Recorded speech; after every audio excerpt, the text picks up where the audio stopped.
Bienvenue dans Au Quotidien. Au sommaire en ce vendredi 12 décembre, une boulangerie-pâtisserie de la Flèche à la pointe de la technologie avec une imprimante 3D pour faire des fonds de tarte. Des élèves ambulanciers en formation sur le circuit du Mans. Et puis la scène nationale, les Quinconces et l'Espal obtient le label RSE. Explication dans cette édition. Dans cette boulangerie-pâtisserie de la Flèche, on prépare Noël avec des gourmandises de format typique, travaillées. La responsable, cette imprimante 3D, arrivée il y a 3 semaines. Je suis toujours à l'affût de rechercher les nouveaux produits. Et que c'est un nouveau truc, moi je suis comme un gamin, quoi. On s'est arrêté la première fois 5 minutes, puis après on est retourné, on s'est dit on va retourner une deuxième fois. Et ma femme a dit ça serait pas mal qu'on achète ça pour avoir vraiment des choses différentes au magasin en forme, quoi. Le processus, ajouter la farine, la préparation à base d'œufs, sucre, sel et matières grasses, choisir la forme sur la tablette, la machine fait le reste. Là, vous voyez, c'est ici le petit point rouge, c'est la tête d'impression. Elle a commencé à faire le fond du sapin, là. Et après, elle va venir faire le bord de la tartelette après. Et des formes aussi ambiguës comme ça, c'est impossible à faire à la main, quoi. Si je produis 150 pièces dans la matinée, voilà, quoi, c'est tout. Une technologie innovante, coût de l'investissement 25 000 € pour proposer de nouvelles choses aux clients. L'appareil, lui, est toujours fabriqué sur place et inséré après avoir cuit puis laissé reposer la création. Ces pâtisseries ne représentent qu'une petite partie de ce qui est commercialisé.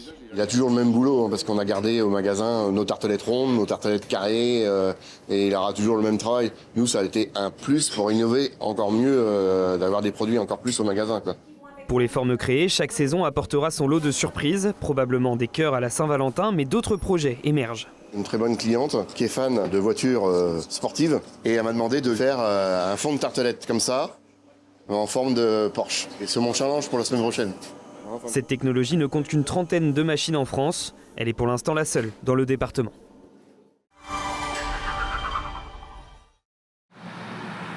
Sur le circuit Bugatti du Mans ce vendredi, pas de voitures de course, mais des ambulances. Une matinée d'entraînement intensif est organisée pour 22 élèves ambulanciers. Objectif, apprendre à conduire juste. Allez, à fond, jusqu'au bout. Très bien. Ouf. Freinage d'urgence à 70 km/h. Évitement d'obstacles. Les futurs ambulanciers apprennent à maîtriser les situations d'urgence. Sur des missions 15, on a les sirènes, on a les gyrophares, donc les gens, ils conduisent différemment, et soit il y en a qui pilent, il y en a qui se mettent sur le côté. Faut toujours avoir un peu l'œil, et puis pour le bien de sa victime derrière et de son personnel aussi, de ne pas mettre des grands coups de volant et des grands coups de frein en fait. Car sur la route, une ambulance peut peser plus de 3 tonnes. Une erreur de trajectoire, un freinage tardif, et c'est l'accident. Qui font 100 000 km par an, pro et perso. C'est des jeunes permis, ils sont sortis de période probatoire, ils ont moins de 30 ans. Et du coup, ils ont des vies humaines entre leurs mains, à l'arrière des ambulances. Donc il faut qu'il n'ait pas d'accident. Chaque passage des élèves ambulanciers est analysé par l'instructeur. Donc le temps de réaction, il a été de 0,39 secondes ici. Ces formations sont de plus en plus répandues sur le circuit du Mans. Elles sont organisées par ACO Formation. On va travailler avec des ambulanciers SAMU-SMUR, des policiers municipaux, des chauffeurs d'autorité. On va travailler à chaque fois sur des exercices adaptés à ces métiers. Des exercices qui permettent d'apprendre à minimiser le danger sur les routes et à se préparer au jour où chaque seconde va compter.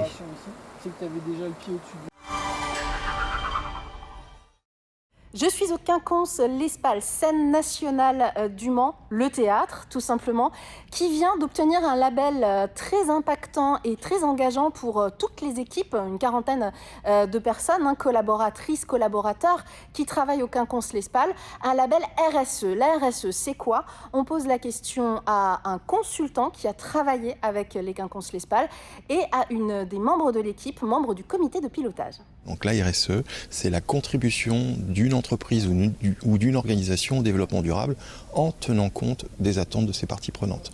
Alors par exemple, ce qu'on va mettre en place dans le cadre de notre plan d'engagement, ça peut aller de étendre le tri sélectif à tout le théâtre, mesurer notre consommation énergétique. Mais on a aussi les enjeux qui sont liés au fait qu'on a des usagers en fait qui viennent régulièrement à un endroit, tous au même moment, hein, et donc ça peut créer aussi des nuisances environnementales, donc ça c'est un sujet. On a 2 ans pour réaliser nos engagements. Après ces 2 ans, on perdra notre label puisque aussi une des valeurs, on va dire, de la RSE, c'est une démarche d'amélioration continue, donc rien n'est gagné pour toujours. Et donc à l'issue de ces 2 ans, soit on recandidatera pour le même label, soit on essaiera de candidater pour le label qui est un peu plus exigeant. Dans les 2 prochaines années, les quinconces L'Espal vont travailler 23 sujets RSE en profondeur. La qualité de vie au travail des salariés est prise en compte dans cette démarche. Quelques idées sorties pour ce week-end. La traditionnelle bourse d'échange de petites voitures, de jouets et de trains à Arnage, 11e édition.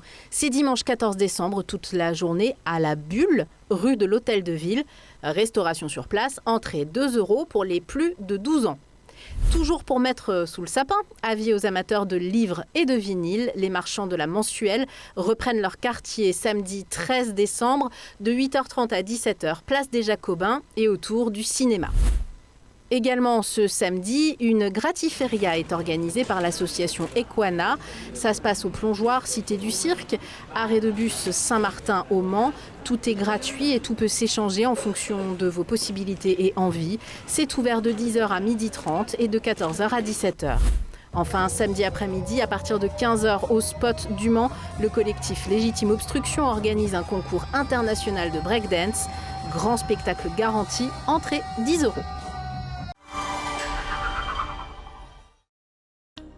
Samedi, le ciel sartois reste couvert avec en matinée des averses possibles sur l'ouest du département et du brouillard sur l'est. L'après-midi, la situation s'améliore un peu. Les températures restent douces pour la saison et peu variables, entre 6 et 11 degrés.